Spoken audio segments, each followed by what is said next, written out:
অপেক্ষাকে আমি আজও ছাড়তে পারিনি। হ্যাঁ, অপেক্ষার কথাই বলছি। ভালোবাসার রক্তিম ধারালো স্নিগ্ধ ছোঁয়ায় হৃদয় থেকে এক এক করে ছেড়ে গেছে সব লোভ, হিংসা, ক্রোধ, অহংকার, স্বার্থপরতা, সবকিছু। কিন্তু অপেক্ষা আমাকে আজও ছেড়ে যেতে পারেনি। আমি ভালোবাসার জন্য সব কিছু ছেড়েছি, শুধু অপেক্ষা ছাড়া। অপেক্ষাকে আমি আজও হৃদয়ের গহীনতম অংশে অবরুদ্ধ করে বেঁচে আছি। অনেকেই বলে অপেক্ষা হচ্ছে শুদ্ধতম ভালোবাসার প্রকাশ।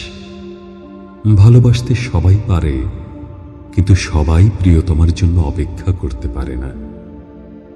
আসলেই কি তাই?